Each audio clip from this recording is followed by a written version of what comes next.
Nous sommes peu nombreux, mais Dieu est fidèle.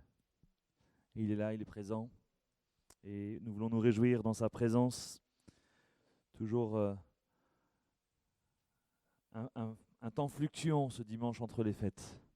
Jamais facile, mais peu importe le nombre que nous sommes ce matin, je voudrais vraiment qu'on puisse s'approcher du Seigneur, le louer, l'adorer pour ce qu'il est, parce qu'il est digne de louange et d'adoration. J'aimerais prendre ce texte d'Apocalypse chapitre 4, versets 8 à 11. Vous le connaissez bien, mais je vous propose de l'écouter. Les 4 êtres vivants ont chacun 6 ailes, et ils sont couverts d'yeux tout autour et à l'intérieur. Ils ne cessent de dire jour et nuit, Saint, Saint, Saint est le Seigneur Dieu, le Tout-Puissant, celui qui était, qui est et qui vient. Chaque fois que les êtres vivants donnent gloire, honneur et reconnaissance à celui qui est assis sur le trône, à celui qui vit au siècle des siècles, les 84 anciens se prosternent devant celui qui est assis sur le trône, adorent celui qui vit au siècle des siècles et déposent leur couronne devant le trône en disant « Tu es digne, notre Seigneur et notre Dieu, toi le Saint, de recevoir la gloire, l'honneur et la puissance, car tu as créé toutes choses et c'est par ta volonté qu'elles ont été créées et qu'elles existent. » Et je vous propose ce matin de pouvoir faire comme ces 24 anciens qui se prosternent, ces êtres vivants qui donnent gloire, et de pouvoir dire à notre Dieu qui est assis sur le trône, « Tu es digne, notre Seigneur et notre Dieu, toi le Saint, de recevoir la gloire, l'honneur et la puissance, car tu as créé toutes choses et c'est par ta volonté qu'elles ont été créées et qu'elles existent. » Et pour cela, j'aimerais qu'on prenne ce chant qui a conclu le temps du culte de Noël par ce Alléluia assez simple et qu'on puisse se joindre sur ce cantique pour dire au Seigneur, tu es digne.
Les anges proclament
du soleil, tes splendeurs nous émerveillent, et notre cœur d'enfant répond en glorifiant ton nom, comme une tour quatre vents, ton nom nous rend fort à chaque instant, ton nom, que tous les peuples entonnent un chant, car aucun autre nom n'est plus grand que ton nom. Que Jésus fortifie nos cœurs par ta grâce et ta grandeur, car c'est en toi que nous prions, bien glorifier ton nom, comme une tour aux quatre vents, ton nom nous rend fort à chaque instant, ton nom, que tous les peuples entonnent un chant, car aucun autre nom n'est plus grand que ton nom,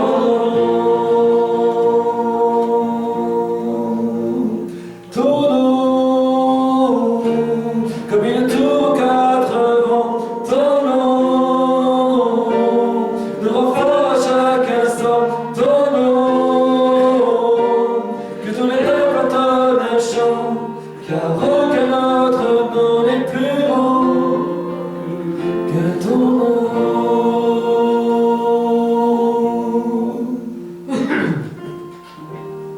Et je vais lever ton nom ce matin.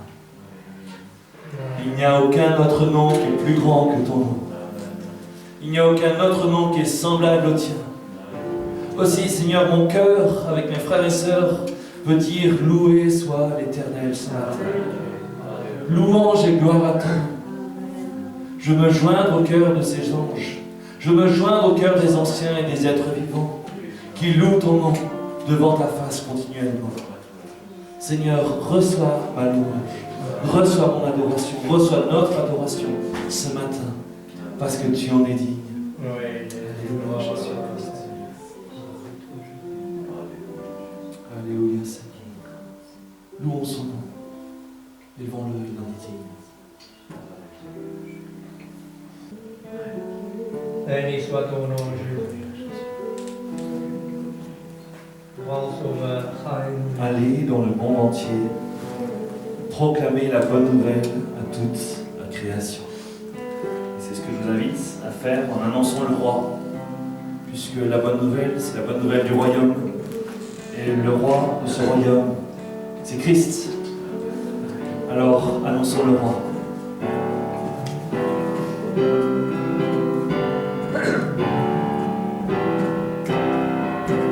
De nos montagnes et nos vallées, de nos campagnes et nos cités, un peuple l'ombre s'assemble pour louer Dieu et proclamer ensemble qu'il est le Créateur, qu'il fait de nous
nom sur ce pays. Nous célébrons sa gloire, nous chantons sa victoire. Nous offrons le don de son esprit. Nous annonçons le roi.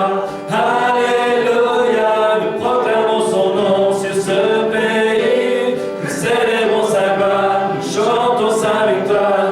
Nous élevons le nom de Jésus-Christ. Nous annonçons le roi.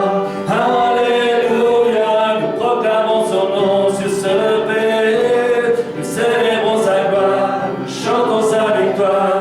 Et nous vivons les dons de son esprit. Nous annonçons le roi. Alléluia, nous proclamons son nom sur ce pays. Nous célébrons sa gloire, nous chantons sa victoire. Nous élevons le nom de Jésus-Christ.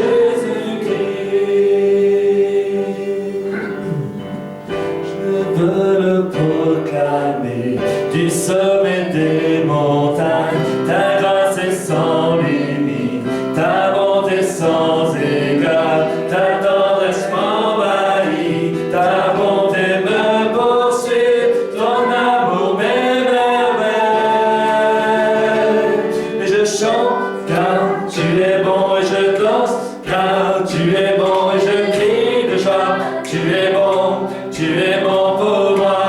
Et je chante car tu es bon et je danse, car tu es bon et je crie de joie. Tu es bon pour moi. Rien dans tout l'univers à toi ne se compare. Les océans, la terre sont reflets de ta gloire. Dans mes plus sombres nuits, ta splendeur m'éblouit, ton amour m'émerveille. Je chante car tu es bon, je danse, car tu es bon et je crie de joie. Tu es bon pour moi. Et je chante car tu es bon et je danse, car tu es bon et je crie de joie. Tu es bon pour moi. Un qui similaire, ma vie te célèbre. Tu es bon, bon soleil brille, mon cœur te redit. Tu es bon, un qui surélève, ma vie te célèbre. Tu es bon, mon soleil brille, mon cœur te redit. Tu es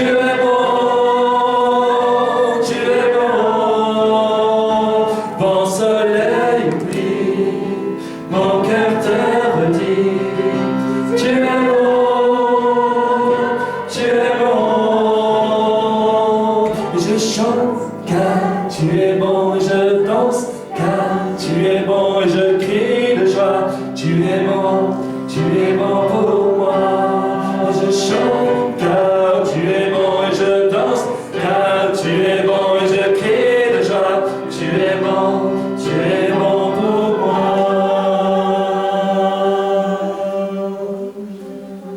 Alléluia. Alléluia. Que le nom du Seigneur soit béni. Notre roi règne. Il règne dans les cieux. Il règne au-dessus de tout pouvoir. Il est le roi des rois. Il est dans sa splendeur. Et c'est ce nom, cette personne que nous voulons louer et adorer encore ce matin. Le roi dans sa splendeur, vêtu de majesté, la terre se réjouit, la terre se réjouit. Il est paré d'éclat, la nuit est celle de fuir, au son de sa voix, au son de sa voix. Oh Dieu, tu es grand.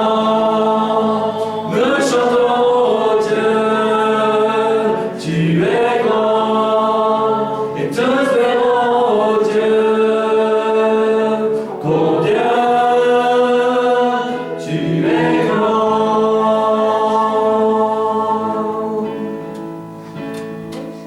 car d'âge en âge il règne. Les temps sont dans sa main, commencement et fin, commencement et fin. Le Père, le Fils, l'Esprit, Trinité divine, le lion et l'agneau, le lion et l'agneau. Oh Dieu,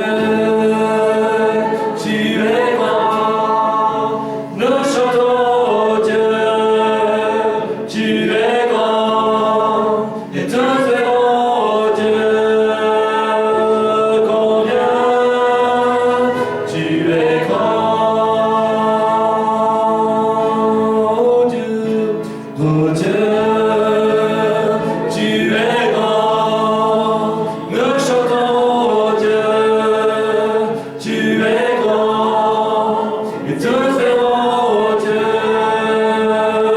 combien tu es grand.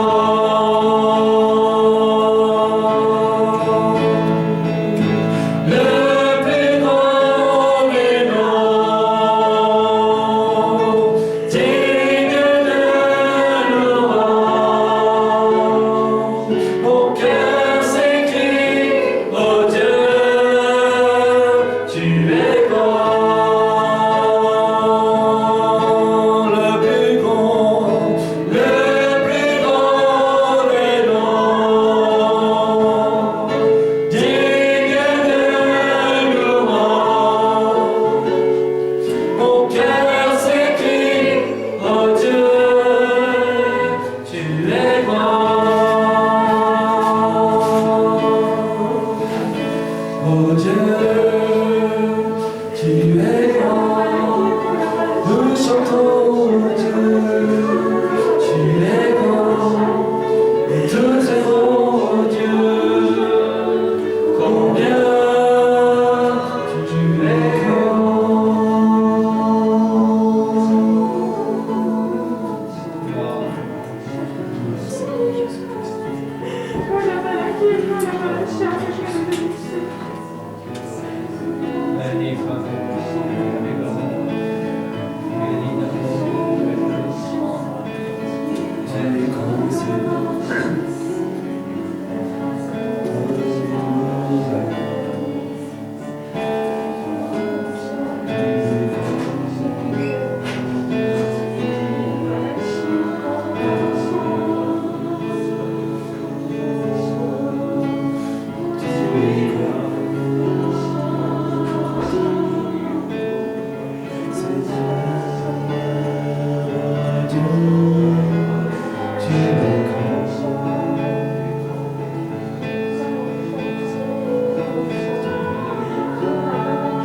Tu es grand, tous verront Dieu, combien tu es grand.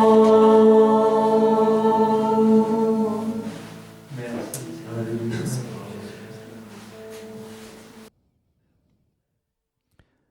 Mon fils, ma fille, n'oublie pas mon enseignement et que ton cœur garde mes commandements, car ils prolongeront la durée de tes jours, les années de ta vie, et ils augmenteront ta paix. Que la bonté et la vérité ne t'abandonnent pas. Attache-les à ton cou, écris-les sur la table de ton cœur. Tu trouveras ainsi grâce et bon sens aux yeux de Dieu et des hommes.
Bannis les craintes dans ta vie. J'ai tout porté pour toi à la croix. Je t'ai lavé avec mon sang, afin que tu sois libre. Dieu parle à un ou à plusieurs ce matin. Ne laisse pas tomber cette parole, mais saisis-la. Il veut t'encourager dans ce que tu vis. Il est la solution. Il a tout payé à la croix, parce qu'il t'aimait bien plus que tous ceux qui peuvent essayer de nous aimer dans ce monde. Reçois cette parole. Que tu puisses être encouragé et béni ce matin. Alléluia Jésus.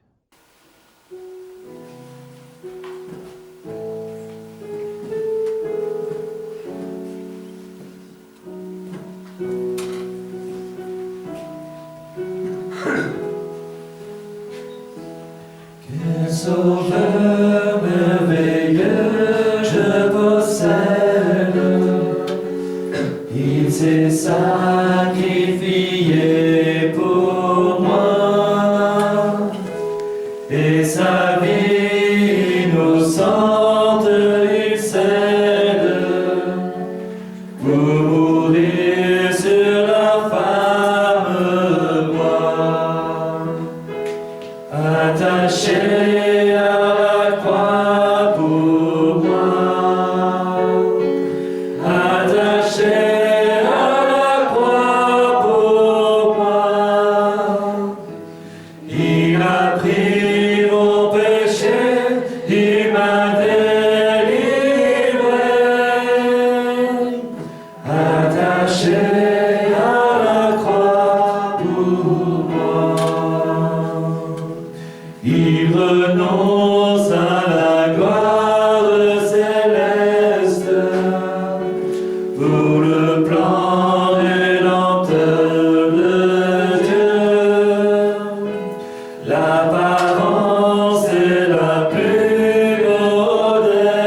bonjour à tous et à toutes, et que le Seigneur soit béni au milieu de nous.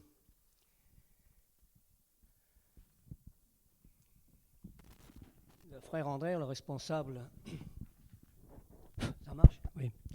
Le responsable de Portes Ouvertes pendant des décennies disait souvent « Dieu n'a pas besoin d'une église riche.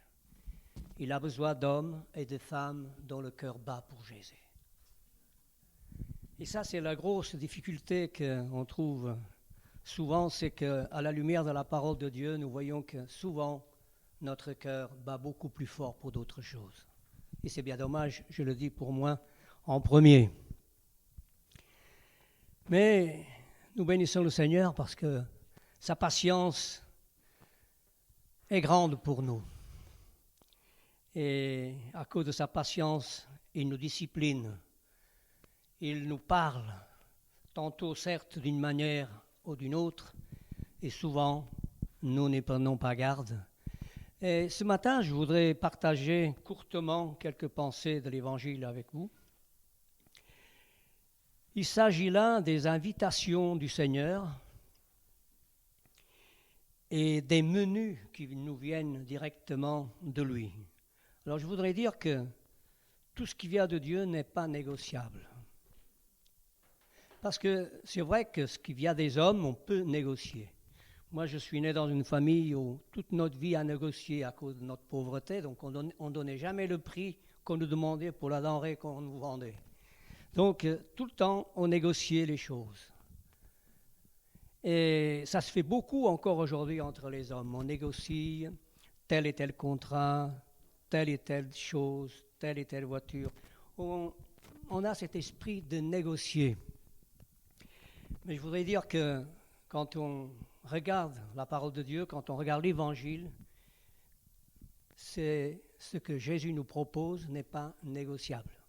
C'est important de le savoir parce qu'on aurait tendance à dire, bon, on peut faire comme si, on peut faire un peu moins, on peut faire un peu plus.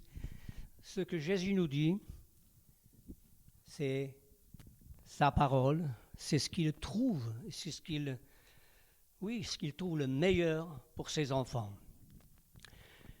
Je vous invite à lire, bon, je ne sais pas qu'il est long, mais on ne va pas tout le lire. On va lire quelques versets et nous allons situer cette histoire. Dans l'évangile de Luc, au chapitre 14, il y a là beaucoup de bonnes choses. Il y a un menu du Seigneur très, très excellent.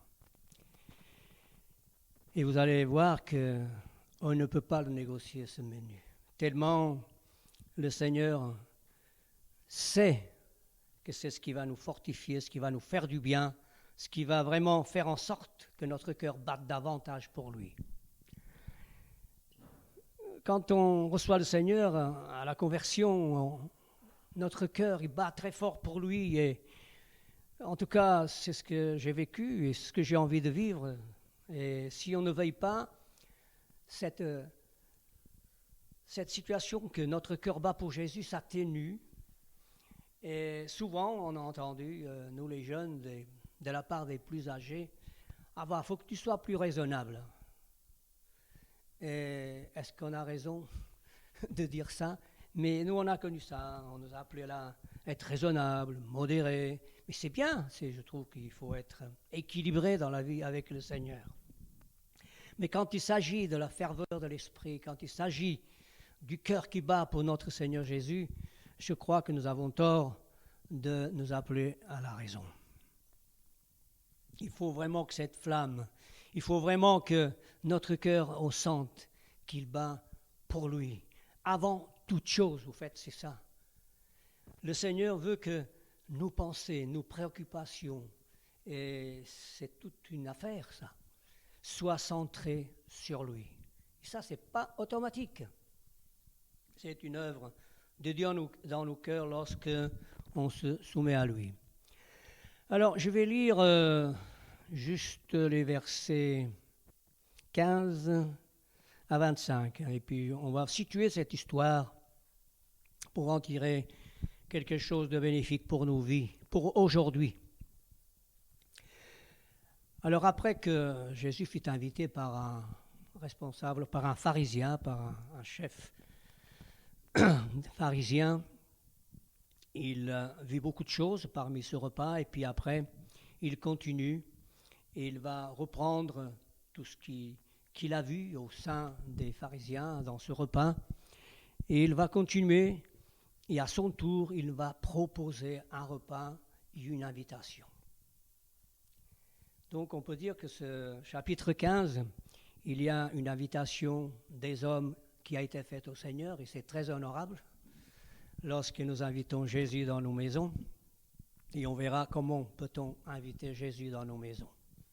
Et puis voilà que après tout cela, tout ce que Jésus a vu, que ça avait lieu d'être mis alors dans l'ordre, lui-même nous a fait une invitation.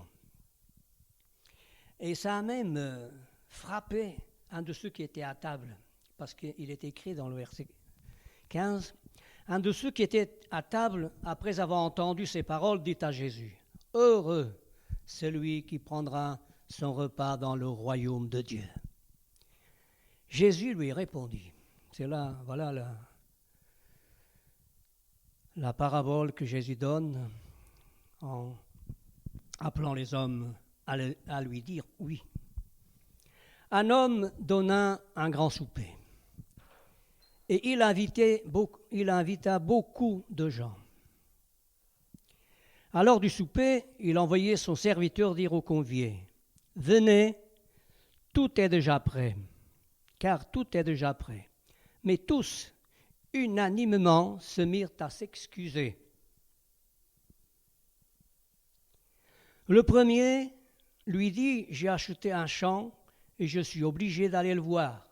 Excuse-moi, je te prie. » Un autre dit, « J'ai acheté 5 paires de bœufs et je vais les essayer. Excuse-moi, je te prie. » Un autre dit, « Je viens de me marier et c'est pourquoi je ne peux aller. » Le serviteur de retour rapporta ces choses à son maître. Alors le maître de la maison, irrité, dit à son serviteur, « Va promptement dans les places, dans les rues de la ville et amène ici les pauvres, les stropiés, les aveugles, les boiteux. » Le serviteur dit, « Maître, ce que tu as ordonné a été fait, mais il y a encore de la place. » Et le maître dit au serviteur, « Va dans les chemins le long des haies, et ceux que tu trouveras, contrains-le d'entrer, afin que ma maison soit remplie. Car, je vous le dis, aucun de ces hommes qui avaient été invités ne goûtera de mon souper. » Voilà une belle et merveilleuse histoire. Après que Jésus eut achevé le repas avec ce chef pharisien, dont il a vu beaucoup de choses et apparemment ces pharisiens l'ont invité dans le but, bien sûr, de le piéger. Donc, tous ceux qui viennent des fois écouter les choses de Dieu, ce n'est pas toujours avec intérêt. C'est souvent de la curiosité, de voir comment il parle. Enfin, en tout cas, c'était ce qui se passait quand Jésus prêchait. Souvent, ils venaient voir comment il était fait, comment il était habillé. Enfin, on peut tout dire, vu comme cela se passait. Et alors, bien sûr que Jésus il a un peu chamboulé ce repas de son ami le pharisien, parce que Jésus était préoccupé, bien sûr, par la peine des hommes. Donc, parmi ce repas, il y avait quelqu'un qui était malade. Jésus a commencé par guérir cet homme. Tout en étant à table avec ses invités, il a commencé par faire du bien à quelqu'un qui souffrait. Donc, ça n'a pas trop plu aux pharisiens. Ils ont commencé à dire, oui, le jour de sabbat. Et Jésus, justement, les reprend en disant, si votre bœuf tombe dans un fossé, est-ce que vous allez le laisser? Jésus, il essaie d'éclairer le raisonnement de tous ces pharisiens qui voulaient le piéger. Et bien sûr, Jésus a remarqué que ces hommes cherchaient les premières places. Si vous lisez le texte, ils cherchaient à paraître, à être les meilleurs. Et Jésus, justement, à la fin du repas, avait exhorté cet homme à inviter d'abord les gens qui ne pouvaient rien lui rendre. Et si vous lisez le texte jusqu'au verset 14, nous lisons cette merveilleuse histoire que Jésus a voulu aider cet homme parce qu'il a vu quand même que cet homme avait un esprit charitable et qu'il avait envie de faire des choses. Donc il l'a canalisé comment faire autrement pour recevoir des récompenses dans les cieux. Mais ce n'est pas là le sujet de nos partages, c'est plutôt ce repas, ce souper auquel Jésus lance un appel. Et ce qui est frappant dans ce texte, c'est que tous, aussi bien les situations différentes, tous ils ont répondu par un non catégorique. Et ce qui est frappant, moi, ce qui m'a frappé, c'est que les choses que ces hommes, finalement, avaient, le premier dit, « Seigneur, moi j'ai acheté un champ, je te prie, je veux que j'aille le voir, je ne peux pas venir. » Alors, au premier abord, cet homme, c'est humain.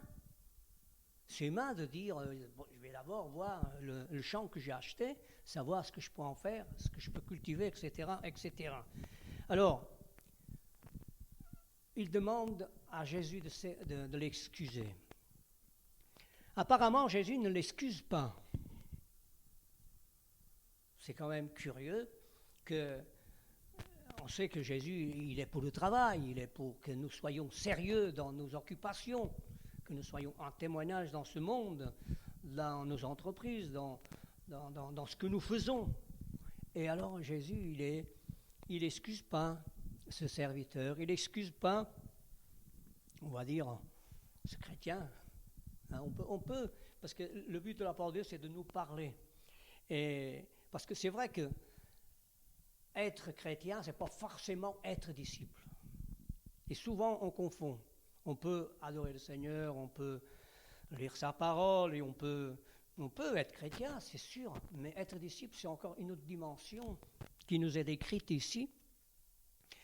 Et j'ai l'habitude de dire que tous les chrétiens sont des disciples. Ils ne sont pas des disciples, pardon, mais tous les disciples sont des chrétiens. Et c'est important parce que Jésus, il comprend que nous avons nos occupations, que nous devons travailler sérieusement.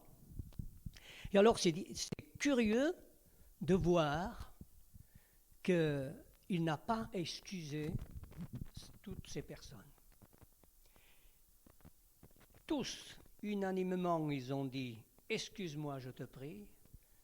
Mais si nous lisons les derniers versets que je vous ai lus, il est écrit qu'aucun de ceux qui ont été invités ne goûteront du souper. Il y a des choses que nous pouvons retirer pour nos vies, et moi le premier, c'est que avoir une occupation, c'est tout à fait humain et logique pour nous, mais le Seigneur, ce qu'il a voulu montrer, c'est que il est avant toute chose. Y avoir un champ, ce n'est pas du tout une chose grave, c'est tout à fait légitime de posséder des choses. Et nous savons que les choses que nous possédons, ce sont des bénédictions qui nous viennent de Dieu. Que les choses que le Seigneur nous donne, on doit les apprécier et les respecter. Mais dans ce texte, ce que nous venons de lire, c'est que Jésus il a remarqué que ce n'est pas cet homme qui possédait un champ, c'est le champ qui le possédait. Comprenez un peu? Ça change tout. Vous savez, j'ai un beau-frère en ce moment qui est gravement malade. Il est alcoolique et maintenant il ne va pas du tout bien. Et le médecin lui dit, bien sûr, il faudrait que vous diminuiez la boisson. Mais je sais que vous ne pouvez pas. Vous êtes possédé par la boisson. Ce n'est pas la même chose que avoir quelque chose et être possédé par quelque chose. Au fait, c'est Jésus, il fait comprendre à ces personnes qu'ils sont possédés. Ils ne possèdent pas les choses. Ce qu'ils ont fait dire, excuse-moi, je te prie, je ne peux pas. Et on trouve dans plusieurs domaines la même affirmation. Le deuxième, il achète des bœufs.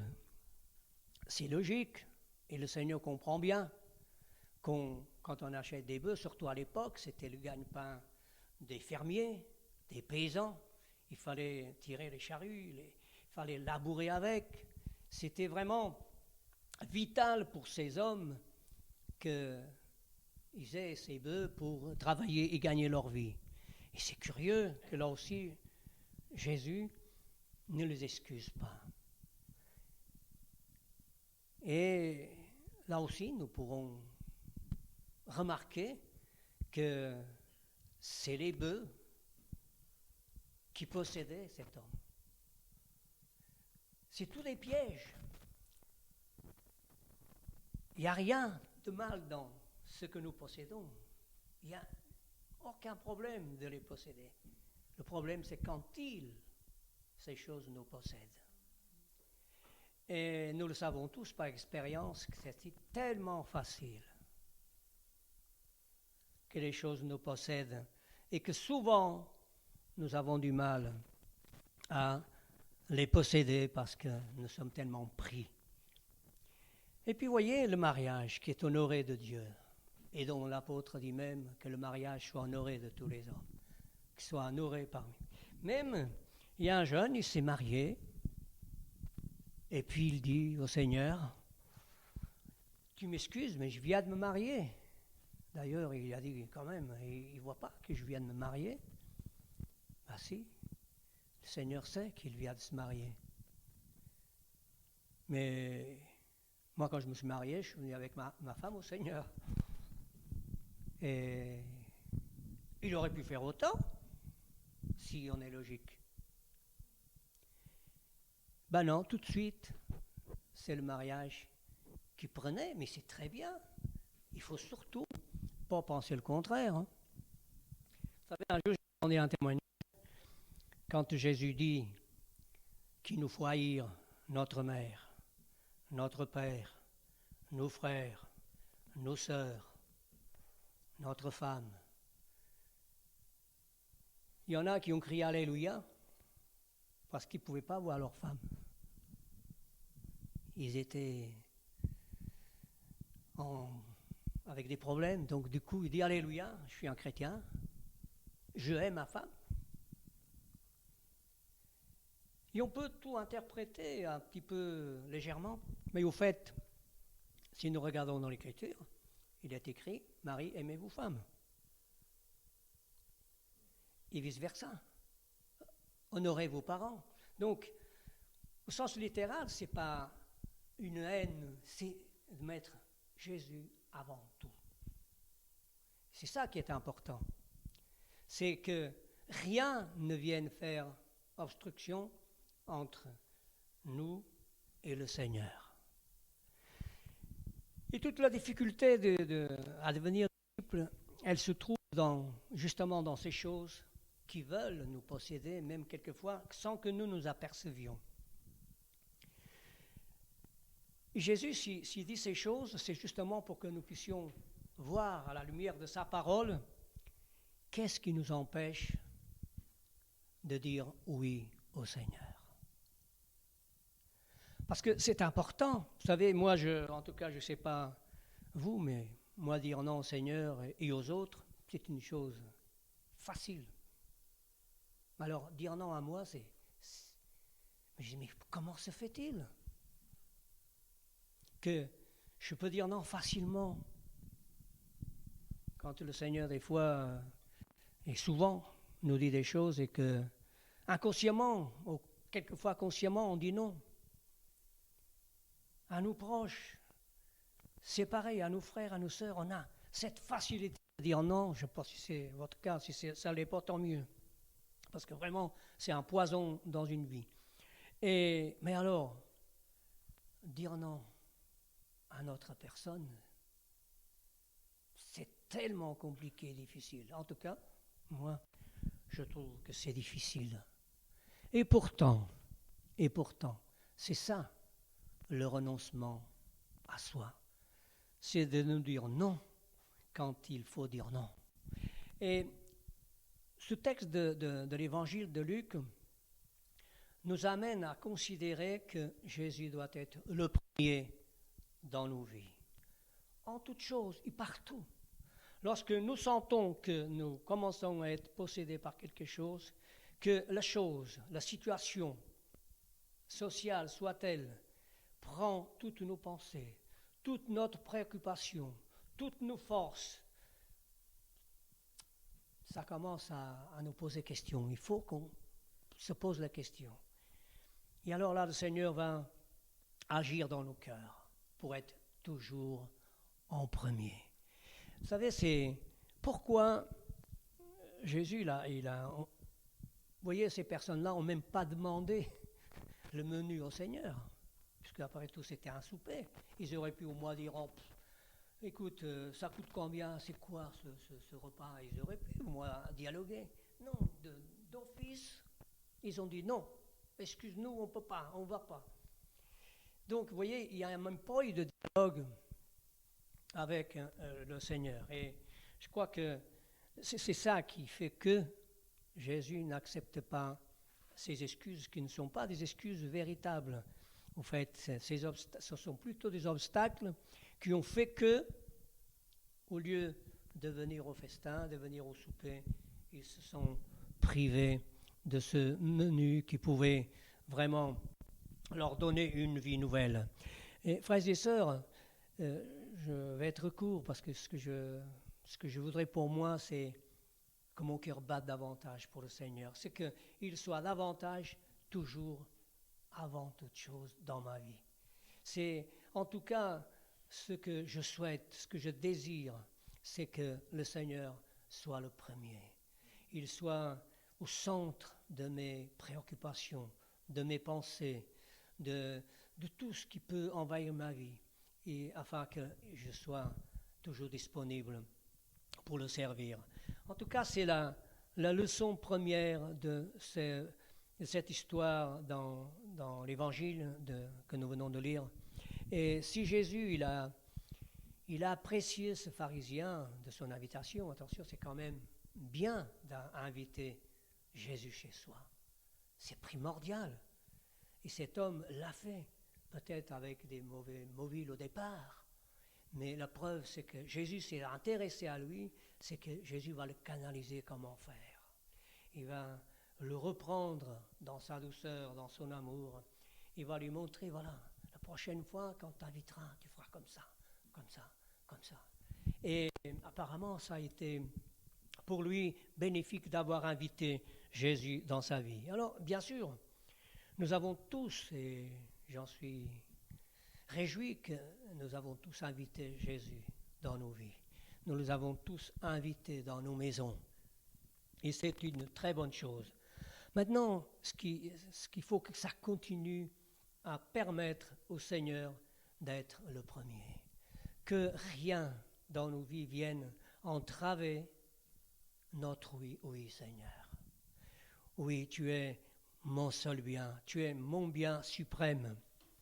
Et bien sûr, si nous lisons la suite, de cet évangile, nous trouvons que Jésus va être dur. Il ne va pas être dur, non, il va donner que les conditions de le suivre sont quelquefois opposées aux notre manière de le servir. C'est pourquoi, je disais tout à l'heure, il va dire des paroles très fortes, mais elles sont vraiment bénéfiques pour nous. Et ce qui nous devons demander au Seigneur, c'est qu'il y ait toujours ce désir, cette flamme dans nos cœurs en disant, Seigneur, je veux te servir. Je veux que tu sois mon ami avant toute chose. Et ne permettons pas que quelque chose se mette entre nous et le Seigneur. Et combien de vies, quelquefois, sont gâchées à cause des choses qui viennent entre nous et le Seigneur. Oui, ça peut être une situation sociale. Nous voyons le mariage, ce jeune, qu'au lieu de venir y trouver un bonheur, comme jamais il aurait pu trouver de venir avec son épouse au Seigneur, il trouve un prétexte. Je me suis marié, je ne peux pas venir. C'est dommageable qu'on confonde toutes choses au lieu de les présenter au Seigneur. Frères et sœurs, le Seigneur ce matin nous regarde de son regard de compassion qui est sur chacun de nous et nous pose cette question. Qui veut me dire oui?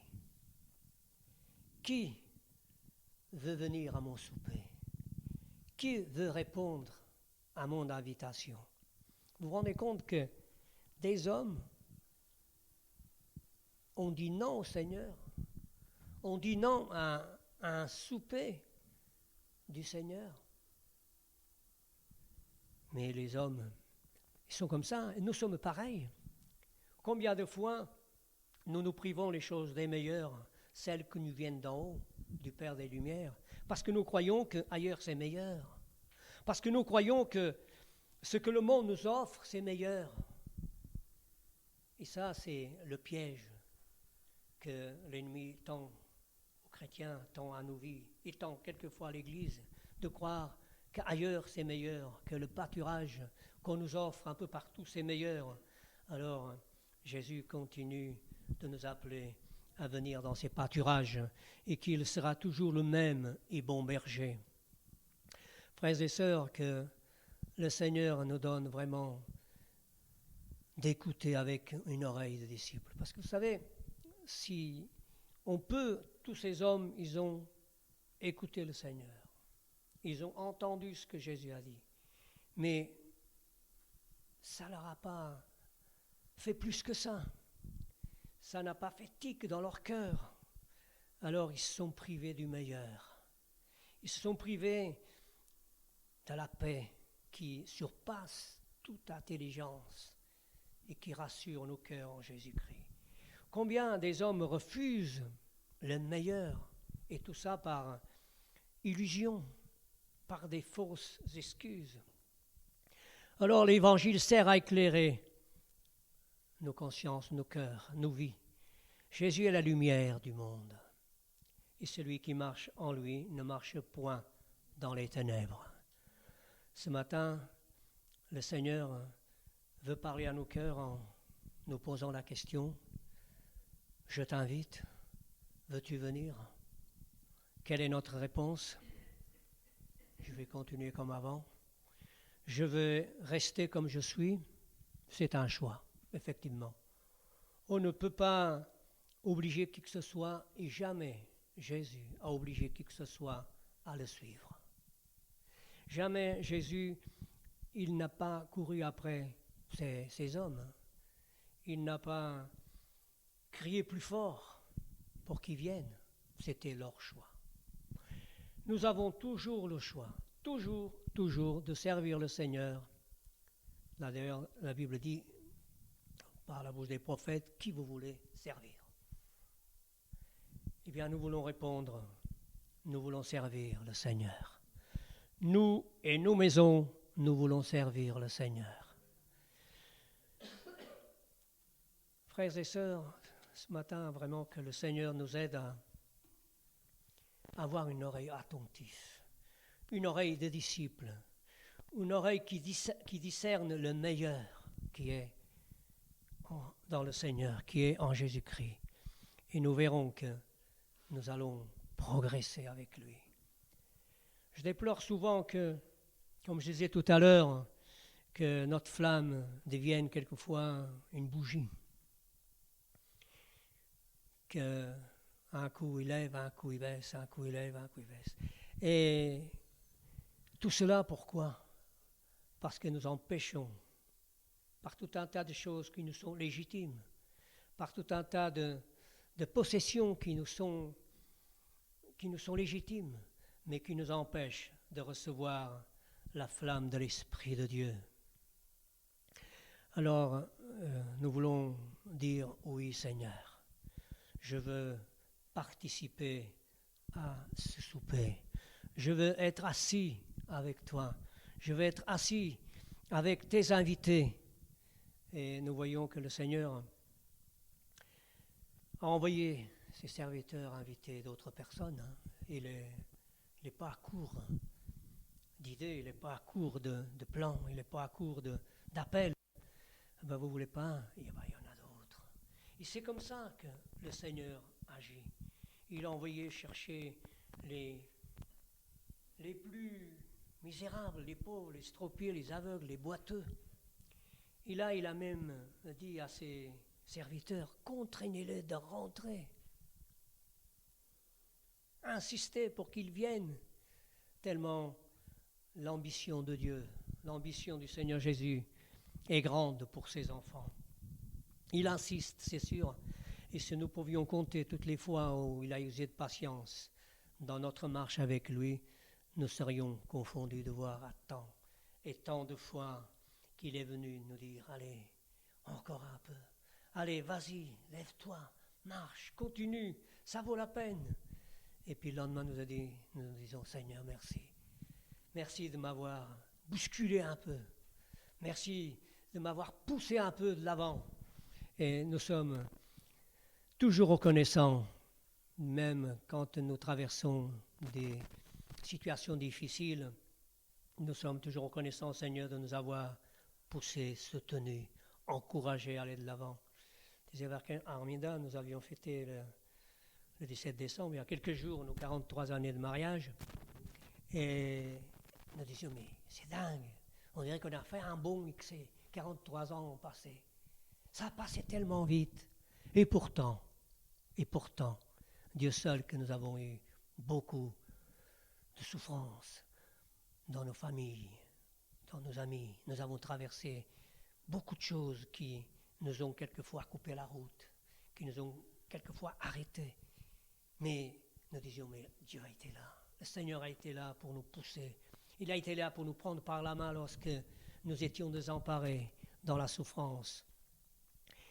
Mais malgré tout cela, nous disions, mais c'est déjà passé 43 années. Je me rappelle, M. André en avait 45, Claire-Lise en avait 13, ou même pas. Ils sont allés à notre mariage, et puis Salvatore, il en avait 20, 28, 29. Maintenant, quand on se regarde, on se dit, mais on est resté un saut. On a fait un saut, ça y est. Vous voyez, rachetons le temps. Rachetons le temps et appliquons nos cœurs à la sagesse et au service de Dieu. Que Dieu nous bénisse, frères et sœurs, et qu'il nous donne vraiment cette fraîcheur de continuer à le suivre. Il est digne que nous le suivions jusqu'au bout, encore un peu, et nous sommes arrivés. Ça passe vite, mais Dieu est avec nous. Le Seigneur est avec nous, il est avec ses enfants. Il est là pour les soutenir dans les jours les plus sombres de la vie. Et Dieu sait qu'il y en a. Dieu sait que nous avons eu des difficultés, que nous avons eu des problèmes et que nous en aurons. Mais nous savons aussi qu'il est fidèle. Ces temps-ci, nous avons insisté sur cette parole d'Hébreux 13. Jésus est le même hier, aujourd'hui et éternellement. Nous nous sommes nourris toute une soirée de cette parole merveilleuse. Tout peut changer, et même nous, lui ne change pas. Amen. Amen. Merci Seigneur. Seigneur, notre Dieu, notre Père, nous te louons, nous te bénissons pour ta parole qui nous nourrit, qui parle à nos cœurs et qui rallume à nouveau, Seigneur, la flamme de l'Esprit pour que nous soyons de ceux et de celles dont le cœur bat pour Jésus notre Sauveur. Merci Seigneur de nous faire grâce encore en cette matinée. Merci de nous aider les uns les autres, Seigneur. Merci de vouloir pour nous le meilleur. Seigneur, visite nos cœurs ce matin. Visite-nous, Seigneur, et renouvelle toute notre vie en toi, pour que dès aujourd'hui, Seigneur, d'autres choses nouvelles Seigneur, viennent dans nos vies pour te servir. Que des choses se passent dans nos cœurs, dans nos pensées, Seigneur, afin que, Seigneur, des jours heureux, meilleurs se présentent devant nous. Oui, nous nous recommandons à ta merveilleuse grâce, les uns les autres, ceux qui sont présents, ceux qui sont absents, ceux que pour des raisons, Seigneur, de maladie et d'autres, Seigneur, tu sois avec eux. Nous te prions au nom de Jésus. Amen. Amen.